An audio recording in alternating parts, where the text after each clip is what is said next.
আসসালামু আলাইকুম রহমতুল্লাহি ওয়া সম্মানিত ভিউয়ার্স, আশা করি সকলে ভালো আছেন। আল্লাহ তাআলা এবং আল্লাহ তাআলার হাবিব সাল্লাল্লাহু আলাইহি ওয়াসাল্লামের নেক দৃষ্টিতে আমি ভালো আছি। দীর্ঘদিন যাবৎ কোনো ভিডিও দেওয়া হয়নি আমার চ্যানেলে।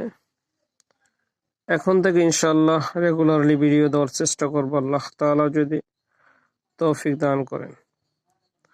আজকে যে বিষয়টি নিয়ে আমি আলোচনা করব খুবই গুরুত্বপূর্ণ বিষয়, এবং এই বিষয়টা নিয়ে আমাকে অনেকেই আমার মেসেঞ্জারে এবং হোয়াটসঅ্যাপে নক করছেন, তাই আমি ভিডিওটা নিয়ে আসলাম।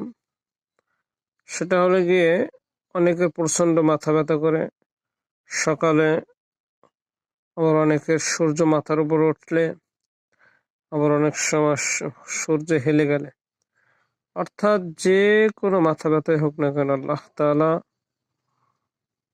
ইনশাআল্লাহ এই তাবিজটার উসিলায় মাথা ব্যথাটা দূর করে দিতে পারেন।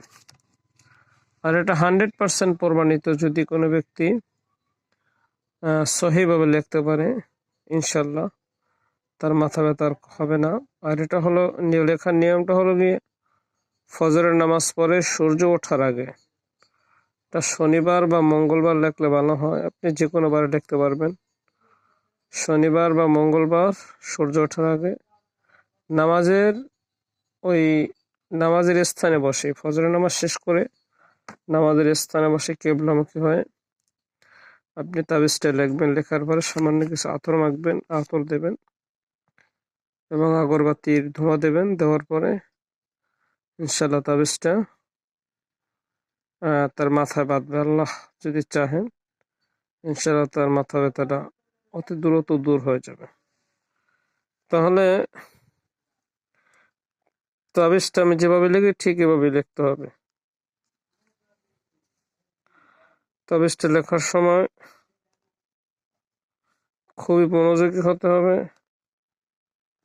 অন্যমনস্ক হওয়া যাবে না, এবং অবশ্যই তাবিজটা লিখতে হবে কোনো নির্জন স্থানে বসে।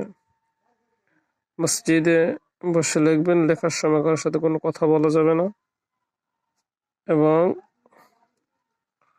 আগে পরে 11 বার দুরূদ শরীফ পড়তে হবে। দুরূদ শরীফ পড়ার পরে তাবিজটা লিখবেন। অর্থাৎ যখন আপনি লেখা শুরু করবেন তার আগে 11 বার দুরূদ শরীফ, লেখার পরে 11 বার দুরূদ শরীফ। ব্যাস, লেখা কমপ্লিট হয়ে গেলে আয়াতুল কুরসি 3 বার, শুরুতে সূরা ফাতিহা 3 বার, আয়াতুল কুরসি 3 বার, ইসমে আজম 3 বার, এবং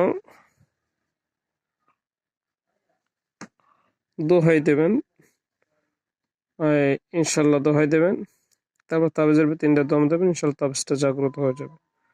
ইনশাল্লাহ এটা এত পরিমাণ কাজ করে, আপনারা জাস্ট বোকা হয়ে যাবেন যে আসলে এত পরিমাণ কাজ করতে পারে যে আপনারা কি বলবো আর, আপনারা আমাকে দোয়া করতে বাধ্য হবেন।